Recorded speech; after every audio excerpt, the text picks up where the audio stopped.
Confident Speaking Podcast, where you can learn to speak English with natural rhythm, real confidence, and fluency. Welcome to Confident Speaking Podcast, the podcast designed to help you get comfortable with the English language.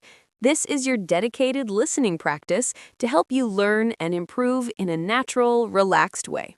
If your goal is to sound more natural when you speak English, and you want your conversations to flow effortlessly, we're going to share a secret with you. It isn't just about memorizing lots of individual words. Exactly. The key is understanding and using the common phrases that native speakers use constantly, often without even realizing it. These phrases are like pre-made expressions that make your English conversation sound smooth, authentic, and natural. It means you don't have to construct every single sentence from the very beginning. Once you start learning these everyday expressions, you'll be amazed. You'll begin to notice them everywhere, and soon enough, you'll find yourself using them naturally in your own speech. By the way, I'm David. And I'm Jessica, and you're listening to Confident Speaking Podcast. This is the podcast where you can learn English while you relax, lie down, or perhaps even while you're sleeping. There's no pressure here and no stress. We just offer real, practical English that you can use in your daily conversations.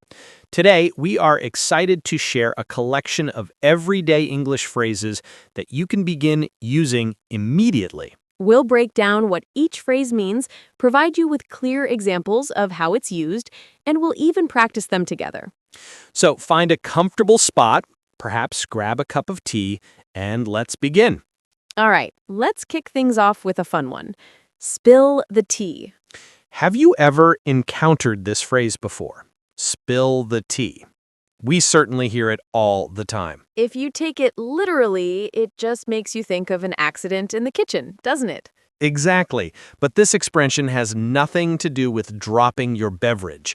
Spill the tea actually means to share gossip or reveal a secret. It is a popular slang phrase that many people use. Let's look at an example. Imagine your friend asks, "Did you hear what happened yesterday?" You could reply, "Spill the tea." That's just a casual way of saying, "Tell me what happened." Or here's a workplace example. The manager spilled the tea about the new project. This implies the manager shared some previously secret information. The key is to remember that tea in this phrase means gossip, news, or information. So when someone asks you to spill the tea, they are eager to hear the full story. Our next phrase is when pigs fly. Do pigs fly, Jessica? No, of course not, unless you're watching the cartoon. Exactly. So this expression is used to describe something that will never happen. It's a humorous way to say that something is completely impossible. For instance, I could say, David will start waking up at 5 a.m. every single day when pigs fly. Which means it's just not going to happen. Or you might hear in a movie, someone might say, he'll admit he was wrong when pigs fly. You can use this expression when you are absolutely certain something will not occur. It's a funny, emphatic way to say no chance. So, Jessica, are you finally going to stop ordering pizza every day? When pigs fly, David. See?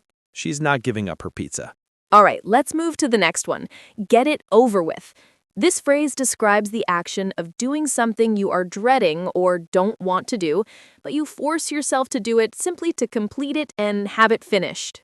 A classic example is going to the dentist. You might say, I really didn't want to go, but I just went and got it over with. Or think about a work scenario. I was so nervous about giving that presentation, so I decided to go first and get it over with. The feeling behind it is about completing a task that is difficult or uncomfortable, mainly so you can stop worrying or thinking about it. Let's try a quick example. Okay, David, did you clean your desk yet? Yeah, I really didn't want to, but I just got it over with. Nice. Now I can finally relax. Our next phrase is let the cat out of the bag. This expression means that you revealed a secret, usually by accident. So, if you were trying to maintain a surprise or keep something confidential, but you accidentally said too much, you let the cat out of the bag. For example, I accidentally told Mike about your surprise party. Oops, I let the cat out of the bag. Or in a professional context, don't let the cat out of the bag about the new project. That simply means don't tell anyone about it yet. Let's try a quick exchange. Hey, you told Sarah about my promotion, didn't you? I didn't mean to. I just let the cat out of the bag. All right, our next phrase is pull an all-nighter. I am certain that many students have experienced this. Me too. To pull an all-nighter means you stayed awake the entire night, typically because you were working, studying, or trying to complete a major task. For example, I pulled an all-nighter to finish my assignment, or he pulled an all-nighter studying before the big exam. It's definitely not healthy, but sometimes we feel we have to do it anyway. Let's practice. David, why do you look so sleepy today? I pulled an all-nighter editing our new video. Well, in that case, next time you should probably start a bit earlier. Jessica, do you happen to see an elephant in here? Not a real one, David, but sometimes there is an elephant in the room. The elephant in the room refers to a significant problem or an uncomfortable subject that everyone is aware of, but nobody wants to mention or discuss. For example, imagine you're at a family dinner and your cousin just lost his job, but everyone is acting perfectly normal and avoiding the topic.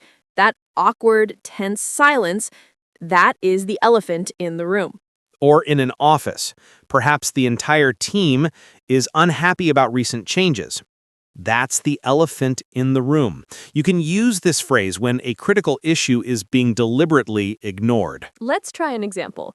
So, are we really going to pretend the client canceled the project? Yeah, that's the elephant in the room. Our next phrase is on the same page. If people are on the same page, it signifies that they agree or that they understand a situation in the exact same way. For instance, before we begin the project, let's have a quick meeting to make sure we're all on the same page. Or, I explained the rules one more time just to be certain we were on the same page. Let's practice. Hey, are we meeting at 3 o'clock or 4? I'm just checking so we're on the same page. Good question. Let's meet at 3. All right, our next expression is get cold feet. Get cold feet. It sounds amusing, but it means to suddenly feel very nervous or anxious at the last minute, particularly before a big commitment or event.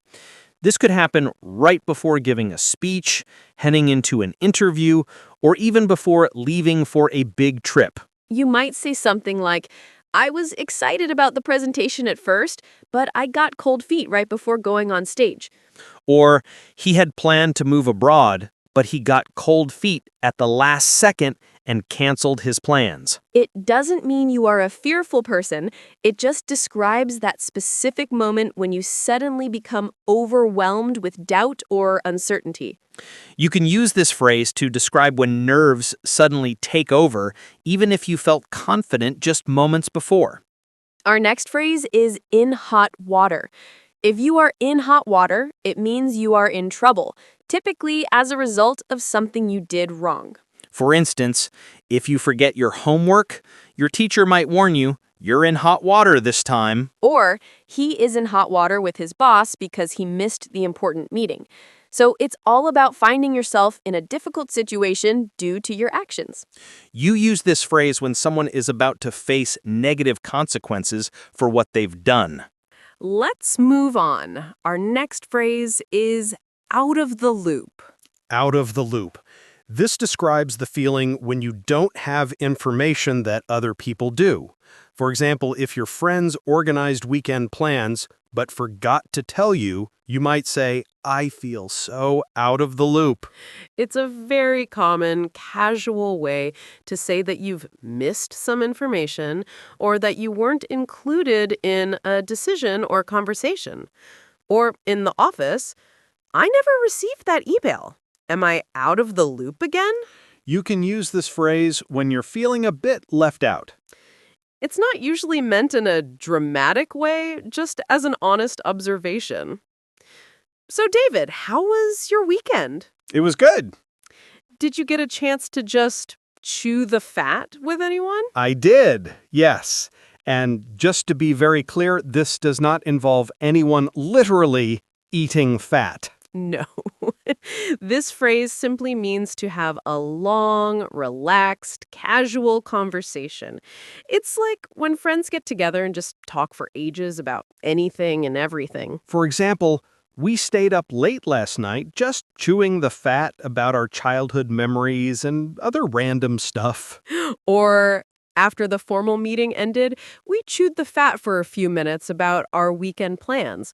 It's just small talk, nothing serious. It's a wonderful expression for describing those slow, easygoing, comfortable conversations you have with people you know well.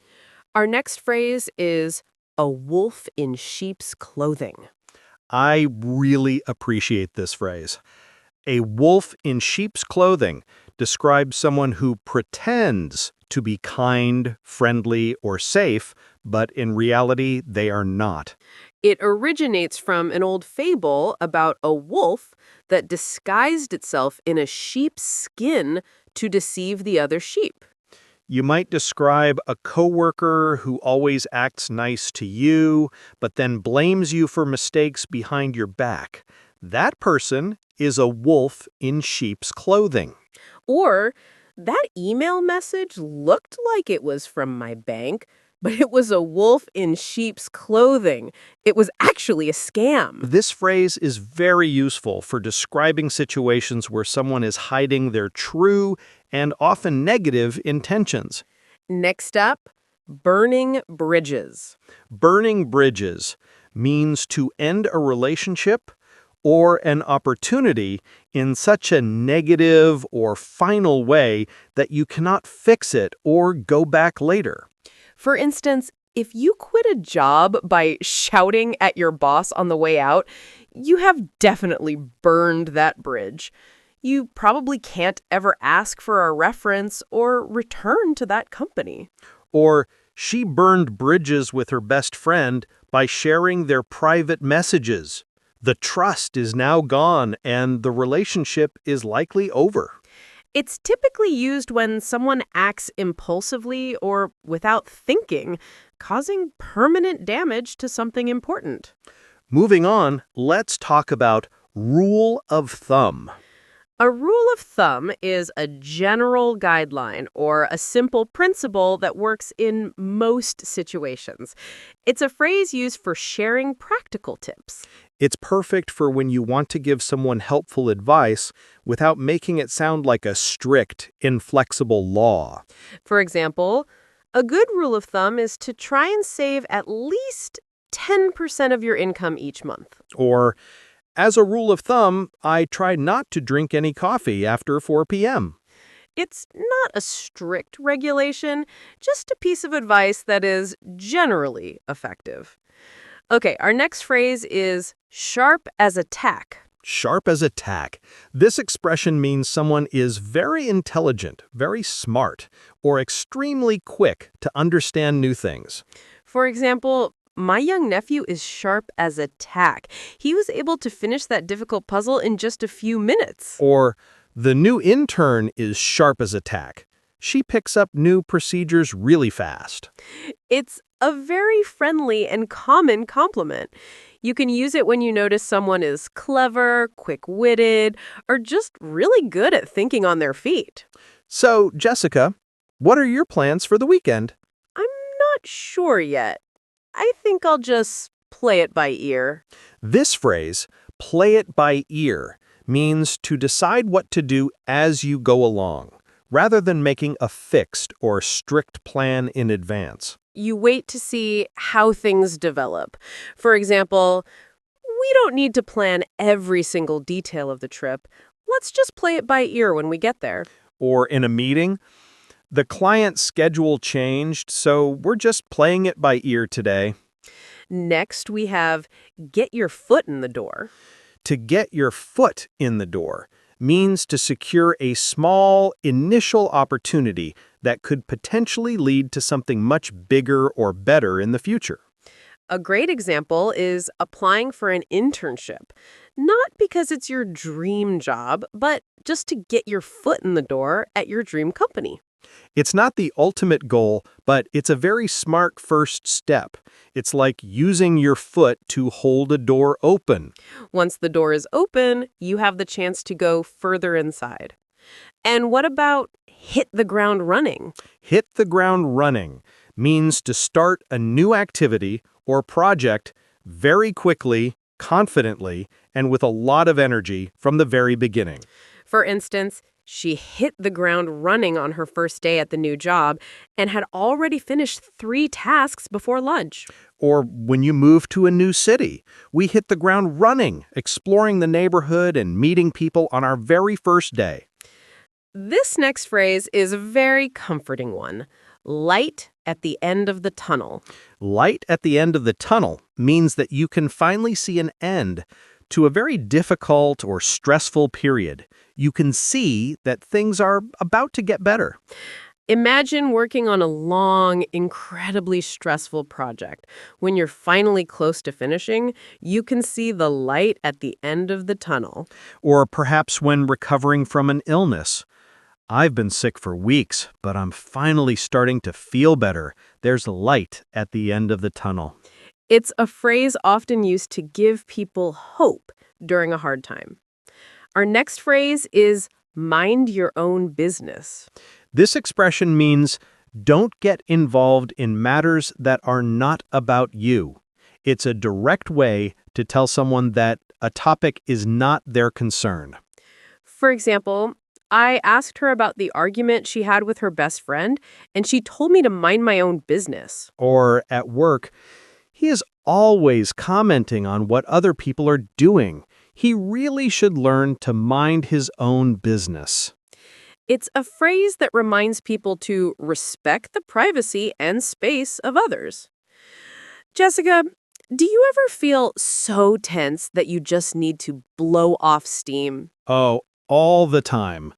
Blow off steam means to release your built-up stress, anger, or frustration, preferably in a healthy or harmless way. For example, after a very long day at work, I like to blow off steam by going for a run. Or, I really need to blow off steam.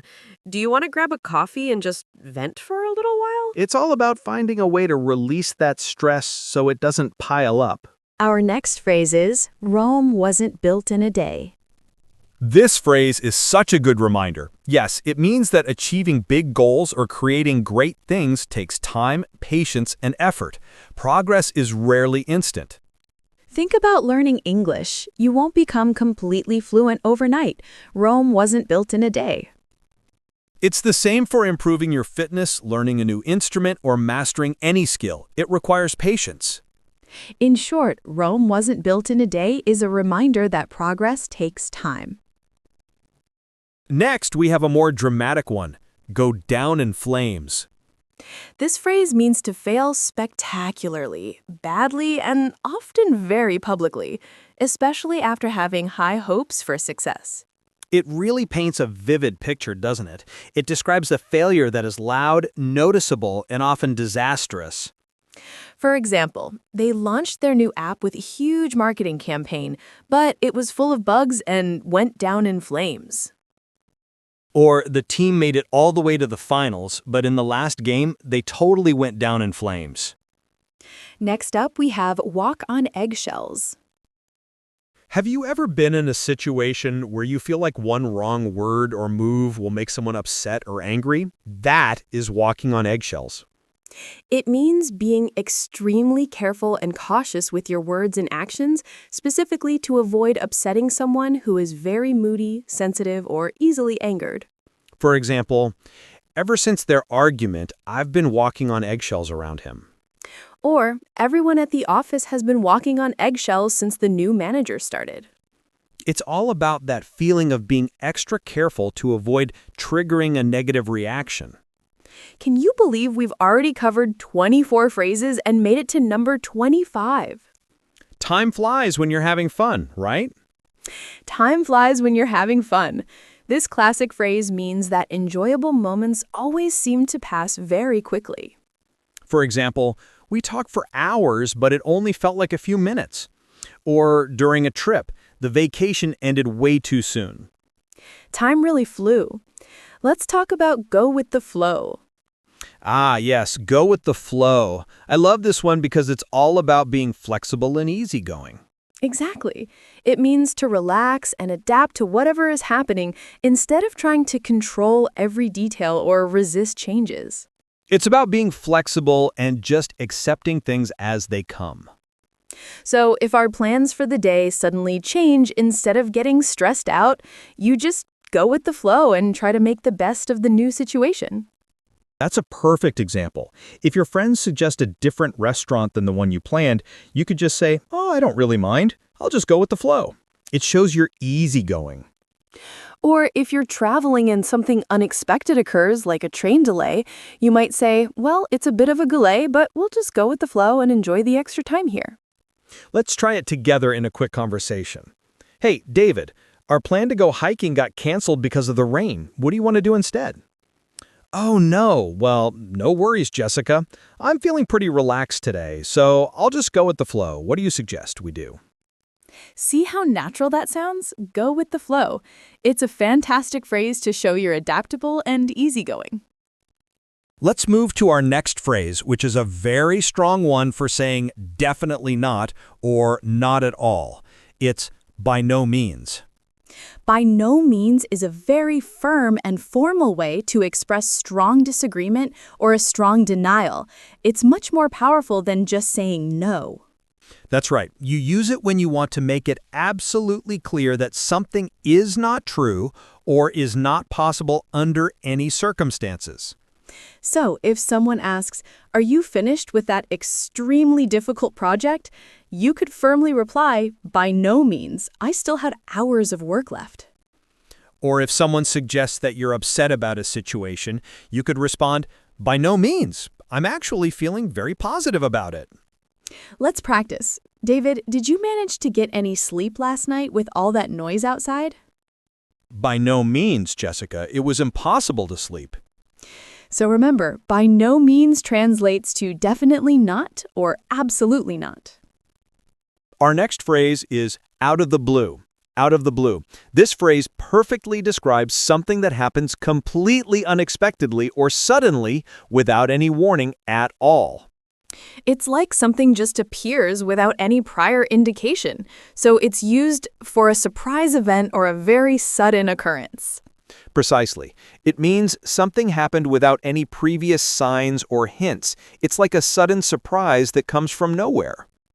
So, for example, if an old friend from high school calls you after many years, you could say, "He called me completely out of the blue." Or the company announced significant changes to our project out of the blue. Nobody was expecting it. Let's try it in a conversation. David, you won't believe what just happened. What's that? I received a job offer from my dream company today. Wow, that's amazing, Jessica. That came totally out of the blue. Congratulations.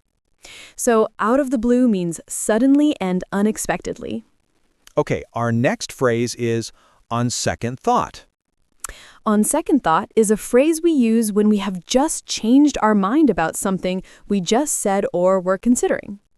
It indicates a slight shift or change in our decision or opinion. It's like saying, wait a minute, I've had another idea. Or, actually, maybe not. Exactly. It introduces a revised thought or a new perspective right after you've stated the initial one. For example, you might first say, I think I'll have a coffee. And then a moment later you add, on second thought, actually, I think I'll have tea instead. Let's try it a quick practice. Okay, David, are you still planning to go to the birthday party tonight? Yeah, I think so. On second thought, maybe I should just stay home and get some rest. See how David first agreed but then immediately changed his mind. On second thought signals that change very clearly. Our next phrase is the bottom line. The bottom line refers to the most important or the most essential point in a discussion, a situation, or an explanation. It represents the main takeaway or the crucial deciding factor. So it's like getting to the very heart of the matter. It cuts through all the extra details and focuses on what is most important. For instance, if you're discussing all the costs associated with a project, you might say, after all the calculations, the bottom line is that we've gone over our budget. It's the one key piece of information you truly need to understand. Let's try it. We've talked about all the different options and all the possibilities, but what's the most important thing for us to remember? The bottom line is that we need to make a final decision by tomorrow morning. In other words, the bottom line means getting straight to the most important point. Next up, we have lost for words. Lost for words. This is a phrase we use when we are so surprised, so shocked, or so emotionally overwhelmed by something that we literally cannot think of anything to say. It's like being rendered speechless. Exactly. It implies a temporary inability to speak because your emotions or the situation itself have left you without any words. For example, when she won the award, she was completely lost for words. This means that she was so overwhelmed with emotion, happiness, surprise, that she just couldn't speak. Or, when I saw the damage to my car after the accident, I was just lost for words. In this case, it's a feeling of shock. Let's try it out. David, I have some absolutely amazing news. What is it? You got the job. Wow. I don't know what to say. I'm completely lost for words. See how David couldn't immediately respond because he was so surprised and happy? Lost for words perfectly captures that feeling. All right, our next phrase is take a leap of faith. Take a leap of faith. This phrase means to do something important or difficult, even if you are not sure what the outcome will be, because you believe that it's the right or good thing to do. It's like making a huge decision or taking a big step forward when you don't have all the answers or guarantees. It often involves taking a significant risk, but it's a risk you feel is necessary or important to take. It's about having courage and trusting the process. For example, if someone is thinking about starting their own new business but is very worried about the future, you might tell them, sometimes you just have to take a leap of faith and believe in your idea. That's a perfect example. Or she decided to quit her stable job and move to a new city without another job waiting for her. It was a real leap of faith. Let's try this one. I'm thinking about going back to university, but I'm so worried about the cost and the amount of time it will take. I understand that, but sometimes you just have to take a leap of faith and trust that it will work out for your future. See how it encourages someone to be brave and to commit, even when things are uncertain. This next phrase is a very relatable one. On the tip of my tongue. On the tip of my tongue. This perfectly describes that frustrating feeling when you know something, like a word or a name or a place, but you just cannot remember it at that exact moment. That's exactly it. It means you're so close to being able to recall it, but it's just out of your mental reach. It's right there, almost ready to be said. It is so frustrating when that happens. You feel like you absolutely know it, but it just won't come out. For example, I know his name. It's right on the tip of my tongue, but I just can't remember it. Or, I'm trying to remember the name of that movie I watched last week. The title is on the tip of my tongue, but I can't quite get it. Let's use it in a conversation. Jessica, what was that restaurant called? The one we went to with the great pizza? Oh, I know exactly which one. It's right on the tip of my tongue. Next up. Go figure.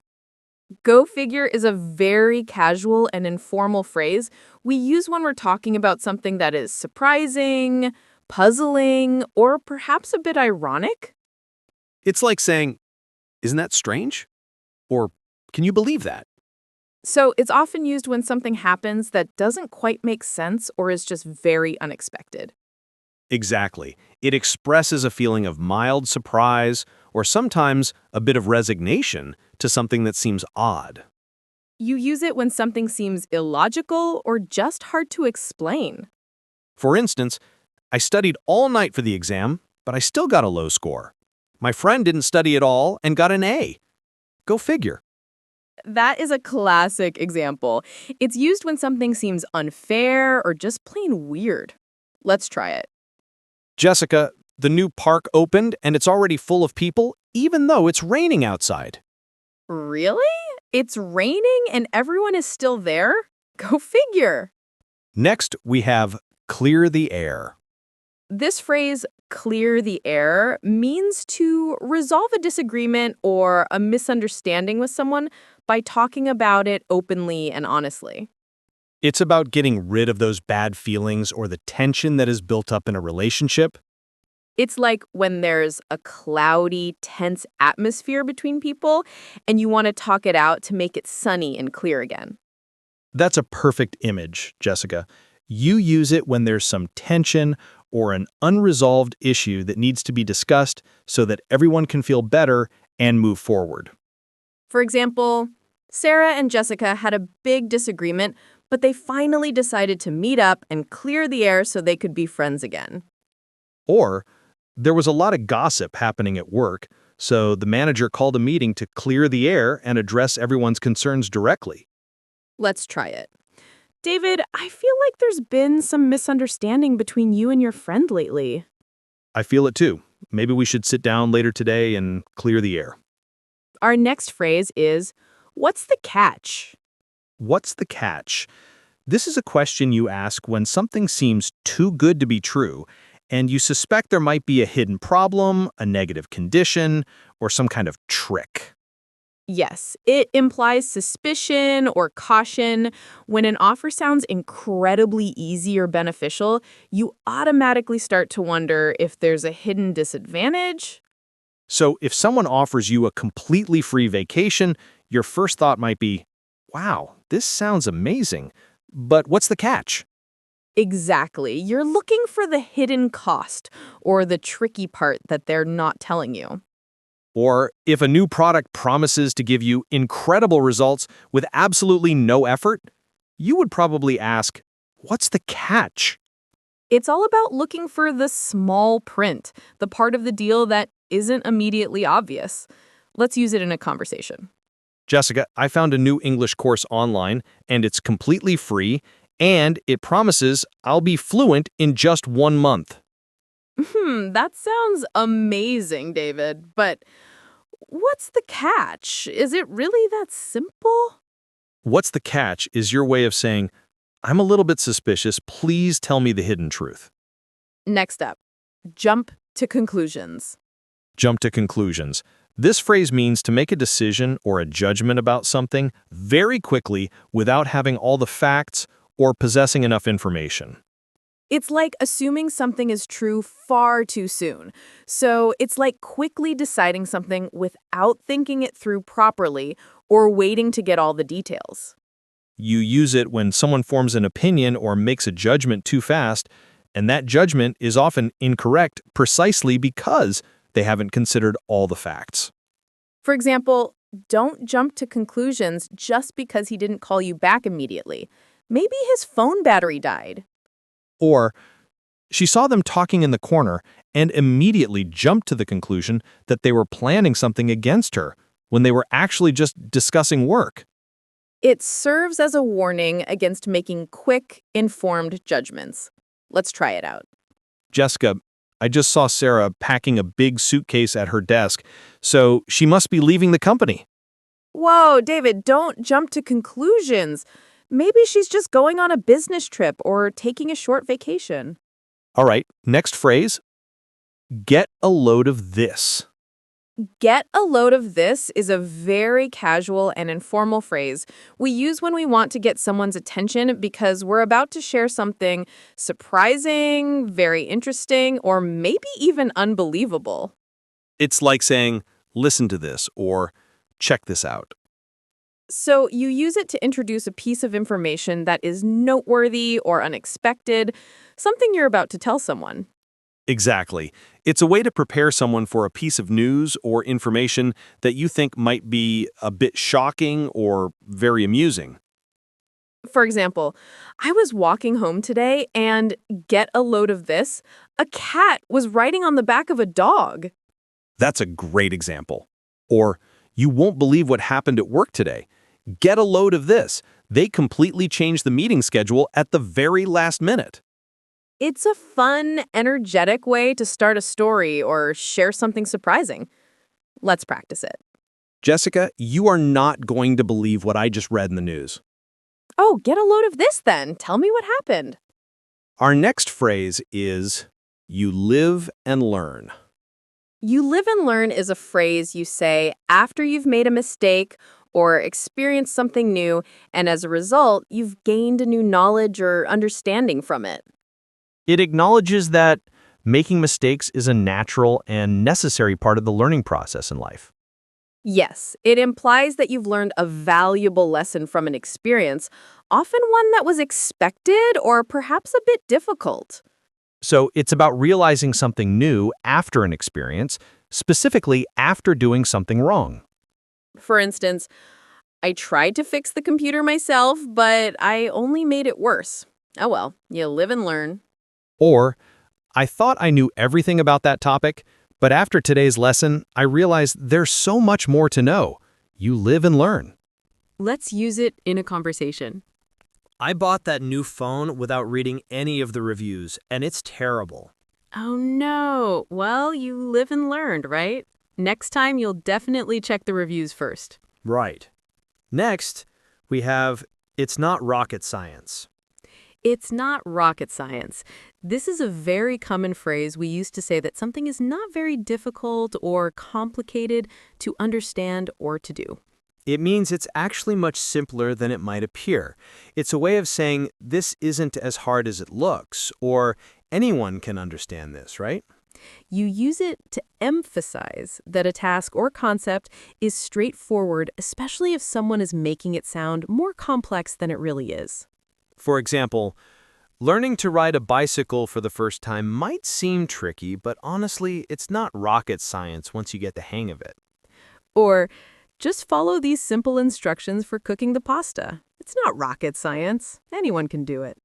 It's often used as a reassuring phrase, telling someone not to overthink things that really aren't a big deal. Let's try it out. David, I'm trying to figure out how to use this new coffee machine, but it just looks so complicated.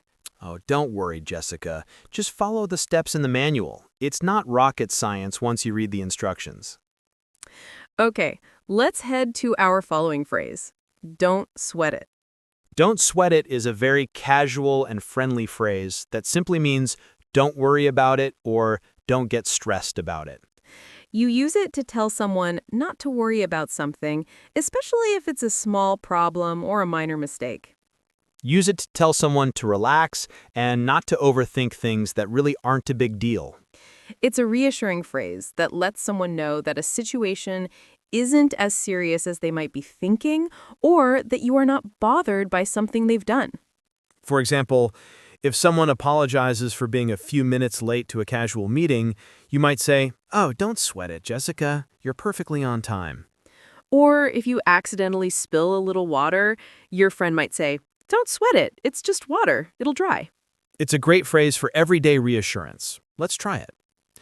David, I am so sorry. I completely forgot to bring back the book you asked for. Don't sweat it, Jessica. I can always get it from you later. It's no big deal at all. See how "don't sweat it" immediately eases the tension in the situation? Our next phrase is round the clock. Round the clock. This phrase means all day and all night, continuously, without any stopping. It refers to something that happens 24 hours a day. Yes, it implies something that is happening without any interruption, covering all hours of the day and the night. So if a hospital's emergency room is always open, you could accurately say, the hospital works round the clock. Exactly. Or, the construction crew worked round the clock to finish the building on time. It really emphasizes continuous, nonstop activity. Let's use it in a conversation. That new online store is becoming so popular. I heard they're getting orders nonstop. Yes, they're having to work around the clock just to fulfill all the orders, even through the night. Right. Round the clock means continuously 24 hours a day. Next, you can say that again. You can say that again. This is an extremely common and enthusiastic phrase we use to show that we strongly agree with what someone has just said. It means, that is absolutely true, or I completely agree with you. So it's important to know you're not actually asking the person to repeat themselves. You are instead emphasizing that you agree with them 100%. Precisely. You use it when you hear something that you feel is very accurate or a very good point. For example, if someone says, "Wow, it's really hot today," You could reply, you can say that again. I'm melting. or "Learning English properly takes a lot of practice." You could respond, you can say that again. It's all about consistency. It's a casual and lively way to show you are totally on board with what has just been said. Let's try it out. David, this new coffee machine makes the best coffee I've ever had. You can say that again, David. It's absolutely delicious. Next, get your act together. Get your act together is a phrase you use to tell someone, or perhaps even yourself, to start behaving in a more organized, responsible, or effective way. It means to improve your behavior or your situation. So it's like saying, stop being so disorganized or lazy and start being serious and effective. You use it when someone is not performing well or is being messy and irresponsible, and they clearly need to improve. It's often used as direct advice or a very firm suggestion. For example, if you want to pass your exams, you really need to get your act together and start studying seriously. Or, the team has lost several games in a row. They need to get their act together if they want any chance of winning the championship. It's a very direct way to tell someone to sort things out. Let's try it in a conversation. David, I've been feeling so unproductive lately. I feel like I'm just wasting time. I get that feeling sometimes too. Maybe it's time to get your act together and create a daily schedule to follow. Let's move to our next phrase, to each their own. To each their own. This is a phrase we use to express that everyone has different tastes, different preferences, or different opinions, and that we should respect those differences. Yes, it implies that what one person likes or chooses might not be what another person likes or chooses, and that is perfectly fine and normal. So, if someone tells you they absolutely love a kind of food that you really don't like, you could just smile and say, well, to each their own. Exactly. It acknowledges that people are different, and that's okay. Or, I can't believe he chose that bright color for his car, but hey, to each their own. It's a simple, polite way to show tolerance and understanding of individual choices. Let's use it in a conversation. I just don't understand why some people enjoy exercising so much. It's just so tiring. Well, to each their own, Jessica. Some people really love it and find it energizing. Right. To each their own means everyone has different preferences, and we should respect that. It's a tough call. It's a tough call. This phrase means that a decision is very difficult to make, often because both options or sides have very strong arguments, or there are significant pros and cons for each choice. So it's about facing a difficult choice where there is no clear or easy answer. Precisely. You use it when you're faced with a problem or a decision, and it's genuinely hard to decide which path to take. For example, both of the candidates for the job are excellent. It's a really tough call to decide who to hire. Or, should I go to the party tonight or stay home and study for my exam? It's a tough call because I really want to do both. It expresses that you're in a tricky situation and the decision isn't obvious at all. Let's try it out. David, should I buy the more expensive phone that has all the new features or the cheaper one that just does the basic things? That's a tough call, Jessica. Both of them have their benefits. Our next phrase is see eye to eye. To see eye to eye with someone means to agree with them or to have the same opinion about a particular subject. If two people see eye to eye, it means they share the same views and understanding. It's all about being in agreement or having a shared perspective on something. You use it when you and another person have similar thoughts or opinions on a specific topic. For example, my brother and I rarely see eye to eye on politics. This means they usually disagree all the time. Or on the positive side, luckily the whole team sees eye to eye on the new project's direction, so we can start working right away. It's a very clear way to express whether there is agreement or disagreement. Let's try it.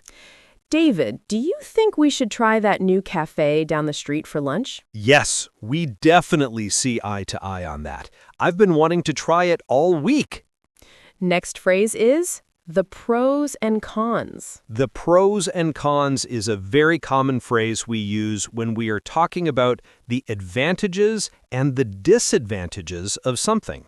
The pros are the good points or the positive aspects, and the cons are the bad points or the negative aspects. Yes, you use this phrase when you are analyzing a situation, a decision, or a new idea, and you want to carefully consider all the positive and negative sides. So if you're thinking about buying a new car, you would first weigh the pros and cons of each model before making a decision. Exactly. Or before starting a new business, it's extremely important to consider all the pros and cons very carefully. It's a very practical and useful phrase for decision-making and discussions. Let's use it in a conversation. Jessica, I'm thinking about taking a long vacation next month. That sounds lovely, David. Have you thought about the pros and cons of taking it then? You know, like busy travel times versus having quiet beaches? Right.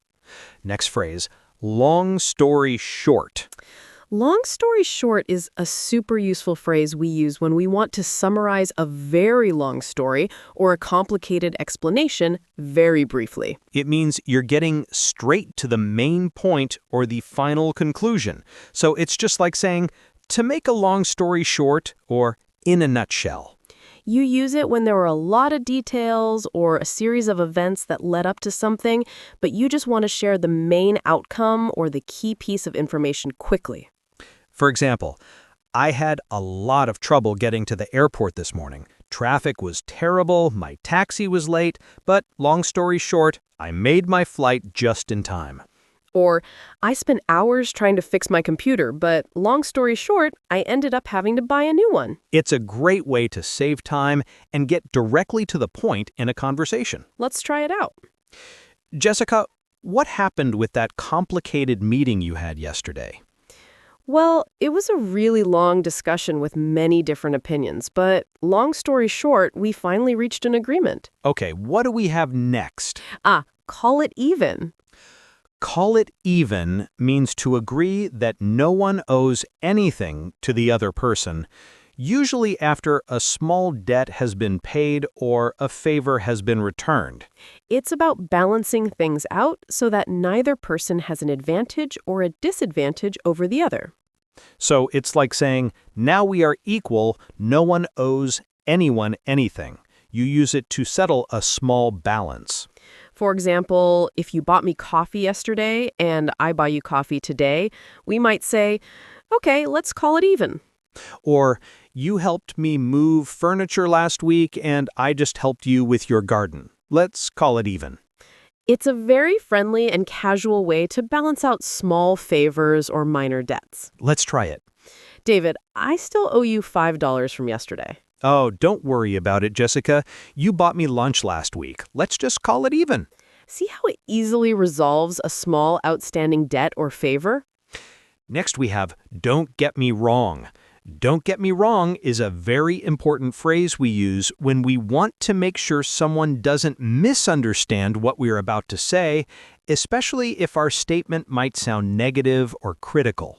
Yes, it's a way to clarify your true intention and prevent a misinterpretation. You're essentially saying, this is what I mean, please don't think I mean something else. So if you say something that might sound a bit harsh, you quickly follow it with, don't get me wrong, to explain your true, more positive or neutral meaning. For instance, I think his idea is a bit complicated. Don't get me wrong, it's a very creative idea, but maybe it's not practical for us right now. Here you're clarifying. You're not saying the idea is bad, just that it's complicated. Or, I don't really like crowded places. Don't get me wrong, I love meeting new people, but I just prefer smaller groups. It's a fantastic phrase for being tactful and precise in your English communication. Let's use it in a conversation. Jessica, I have to say, I think that movie was a bit slow. Don't get me wrong, David. I appreciated the acting, but I agree. The story could have moved faster.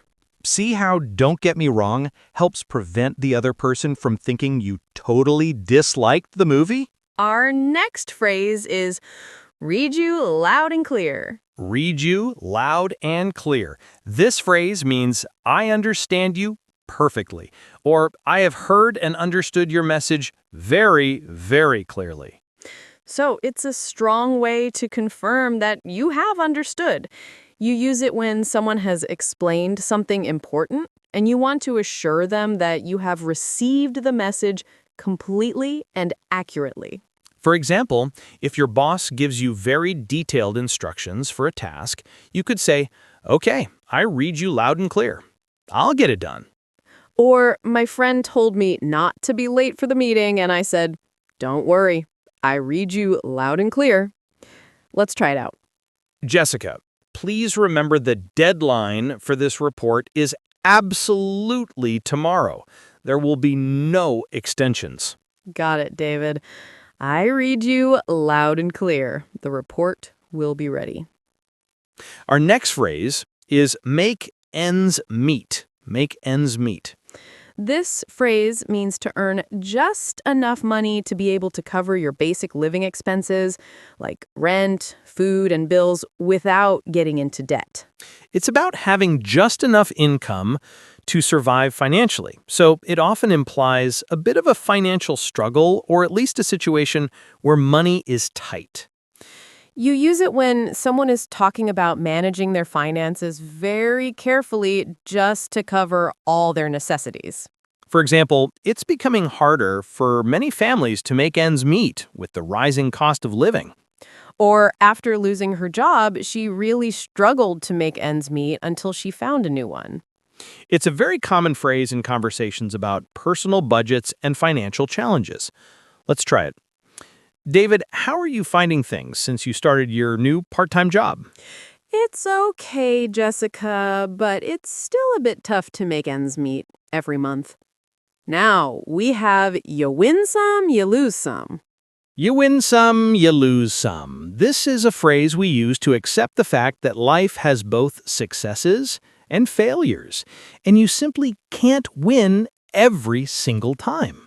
It's about acknowledging that things don't always go your way, and that's a normal part of life. Yes, it's a way to express a philosophical or realistic viewpoint about life's ups and downs. It helps you accept setbacks without feeling too much disappointment. So if you try something new and it doesn't work out, you might just shrug and say, "Oh, well, you win some, you lose some."